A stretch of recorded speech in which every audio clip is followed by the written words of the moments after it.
let's talk about money and pricing. If you've noticed, in professional services, talking about money is kind of a difficult conversation. It makes people uncomfortable because we don't want to lose any opportunity. So we'd rather wait and have more information than we need to give a price to someone. We tiptoe, and as we do this, we lose the control over the relationship. We lose narrative power. We lose our ability to defy the normal when the normal is wrong. And in our industry, the norm, which consists of avoiding talking about money, is a norm that I find very wrong. It takes many facets, such as waiting and waiting and waiting to give somebody a price, a long time to come up with a proposal, a quote, not finding any sort of element of pricing on the website, not even a minimum level of engagement or a budget that you should be considering if people work with your firm. And another behavior I've noticed lately, which consists of letting the client decide, in some cases, letting them decide how much they should pay you, right? These three behaviors, these three things are really, really wrong to me. And here is why. When you show up with clarity as soon as possible and you hold the responsibility to give pricing information, pricing guidance to your clients, you show up as a leader.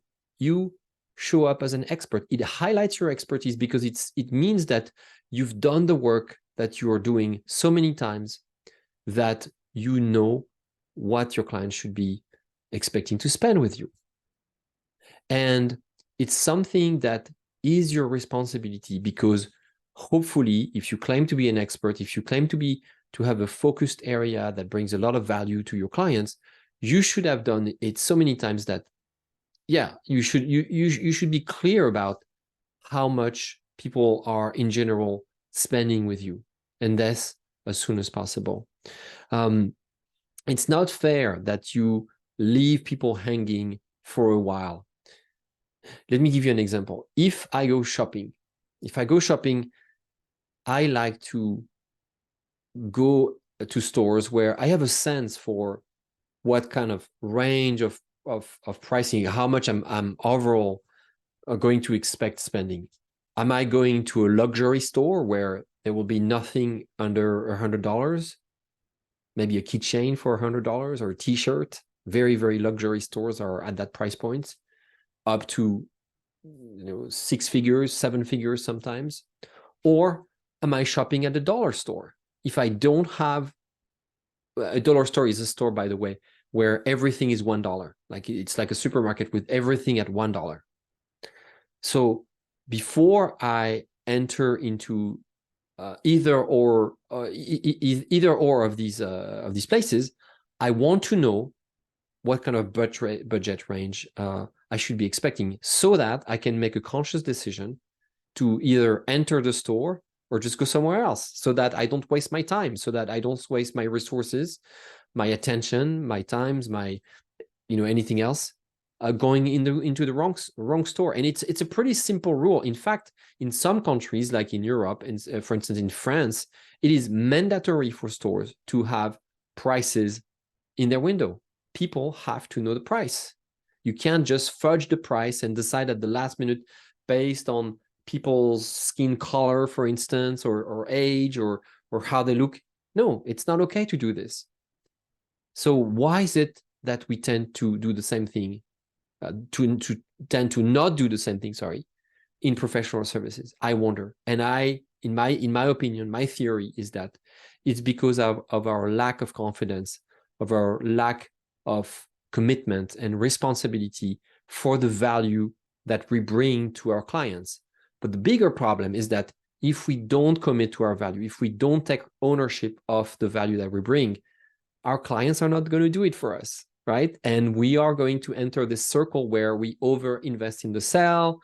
We're not clear. We change our mind. We waste people's times, and this hinders our reputation, our credibility, our expertise, and our possibility to impact more clients at a deeper level. It's not good. It's just unhealthy. It is something that really brings down your narrative power, that and also something that is fairly easy to fix. How do you fix this? Well, on your website, you could come up with a couple of productized offering where you know they're productized. So by definition, you know what the scope is going to be. So it could be, for instance, a diagnostic phase or a workshop, something that is very clearly definable, identifiable, has very clear time and scope boundaries, so that you can give a price that you feel comfortable with, that you know, and feel comfortable being profitable, that your clients also feel comfortable with, maybe a smaller price point, an entry level offer, and have that on your website as a way to indicate, hey, clarity first. I'm here to respect your time. I know what I'm worth, and here's the price for it. So that's also a way to make sure that you accelerate the sales process, that you're not going to have a whole bunch of series of conversations that are never ending. No, you have something that is ready for purchase here. It triggers the relation. It's a way to exchange value very quickly. It creates an economic transaction, and you enter into a business relationship. So that's another facet of why I say that giving prices on a website is a very healthy thing. But you may also provide, like I do, custom projects which by definition we don't know the scope ahead of time, and that's why they're custom, because we need to do some scoping work. We need to understand what the needs are, what the expected value for this project is going to be from our clients, and therefore we can't predict the price. So how do we deal with this in that circumstance? Well, you can set a minimum level of engagement. I've had a minimum level of engagement for many, many years.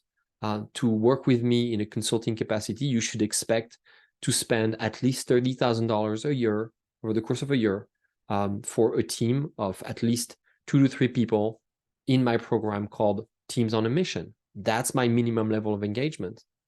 Now, can I flex? Can I waive the minimum level of engagement depending on the circumstances? Certainly.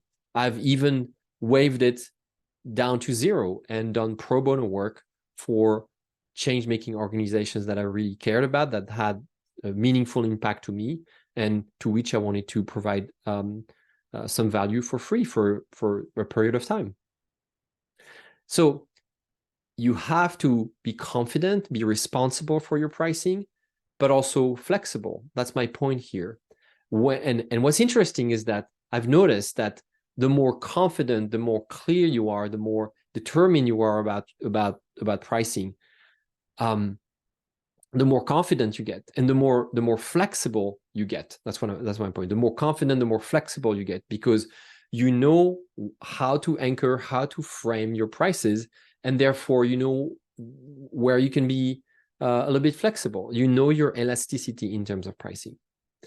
So think about pricing as a crucial way to establish narrative power in professional services, an overlooked way to establish narrative power for your professional services business, and also a way to be very creative, to create new kinds of relationship. Give your price early on, make it easy for people to understand what is your worth. Don't waste their time, make it clear to them. I encourage you to talk about price as soon as possible in the relationship, and just make it easy on yourself and for people. It might feel uncomfortable in the beginning. You might be dabbling into uncharted territories and make some mistakes, but you know what? It's easy to correct.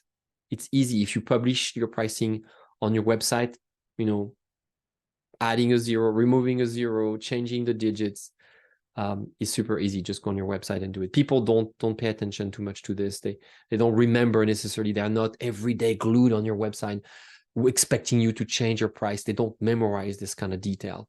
I'm always surprised that even with people who've told me that they went on my website multiple times, they've glazed at the pricing. They didn't even really notice. they've looked a little bit, but overall they don't have it memorized. So pricing on your website is not a face tattoo. It's okay. You can change over time. Don't let people, and here's a point that I forgot to explore a bit.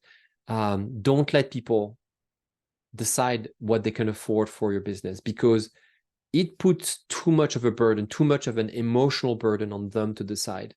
Give them maybe a range, give them some guidance, some options. Option one is low, option two is in the middle, option three is your higher option. Give them, help them make a conscious decision that respects who you are and the value you bring, but don't put the burden of deciding what they should pay for your services. They are not skilled. They have probably not worked with you before. And what if they tell you something that will make them feel guilty, feel ashamed? I remember a conversation I had a few months ago with one of my clients, actually one of my current clients, who's a great client that, you know, we love working together. And after I had done a diagnostic phase for his agency, told me, you know, I don't want to offend you, but I don't have a big budget. And I said, well, no problem. I probably can come up with a budget for everyone, right? Just like in a luxury store, you have something for everyone. I'll get back to this in a moment. And I said, okay, well, you know, what would be at the minimum, what could you afford? And he said, well, maybe I can afford $1,000 a month to take my firm to where you are recommending going, which I agree. But I feel like $1,000 for what you bring is just so little. I don't want to offend you. And I said, look, I don't take it personally. You're not offending me.